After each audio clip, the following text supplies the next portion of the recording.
I remember when I was around 5 year old, man, me and my mama, and I had like gone either went to a friend's house or my grandmama's house, something, man. And either way, it don't really matter. But what does matter is that while we was driving home, we hit a screw or some glass, something in the road, man. We had to pull over to the gas station. And this was a real rough area of town, bro. Like, yeah, we stayed in the hood, but this was like the hood of the hood, man. And you know, where you expected to see the prostitutes and dope fiends and all that junk.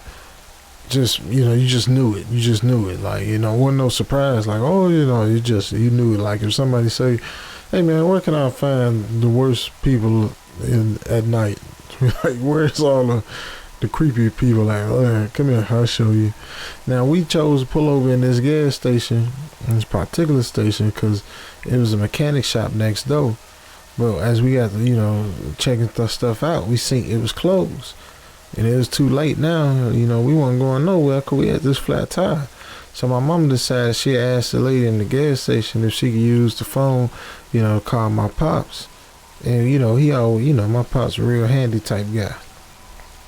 Now, as you can see, this was before cell phones, all right? Like, certain people had phones, some, but, you know, we was all right, but we wasn't, you know, we wasn't that all right.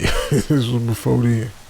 Now, before she could go into the gas station, a man who looked like he was in his mid-40s came up and asked if we could hitch him for a ride to his house. And we told him the situation, and he just nodded. But then a moment later, he asked if he can get a ride. And my mama told him that we couldn't get him no ride because we got a flat tire, first of all. You know, she didn't even get into the fact that you a grown man asking a woman and her child for a ride, but you know, whatever. Now, I knew there was something wrong with this man from the get-go, but this idea was like confirmed when he started getting aggressive. And he said that, you know, he demanded that like we give him a ride to his house and give him a ride right now. And he started claiming that we were lying about the flat tire just so we wouldn't have to give him a ride. Now, my mama, not wanting to leave me with this man, told me to follow her to the gas station. Now, when she got to the door, she seen it was locked. And the lady inside the gas station was still in there. And she was probably there to just watch over the place. Maybe she was like a night guard or something. And mama knocked on the door, and a woman looked up and shook her head. And she wasn't going to let us inside. I guess she said, I done seen enough, I done heard enough, and y'all ain't finna open this door and do nothing to me, man. So my mama asked her if she could use the phone, and the woman just shook her head, like still looking suspicious, like, nah.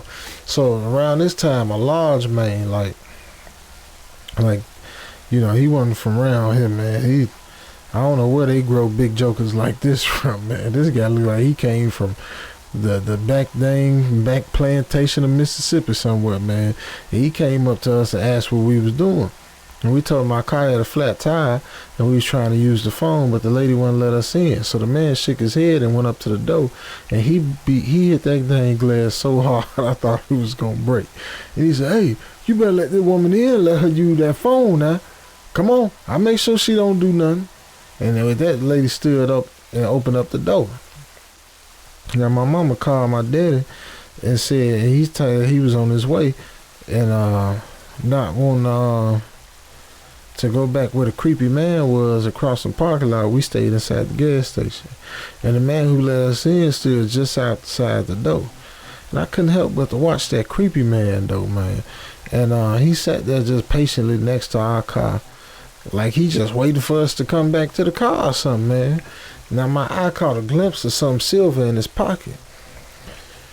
Now we must sat in that gas station for at least 20 minutes before my daddy pulled up, and the man across the parking lot stood up and walked over from the station.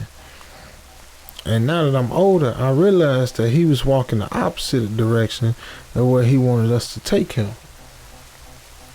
My mama went to the lady behind the counter and asked if she could make change for a 10 because she wanted to give some money to the man outside for letting us use the phone.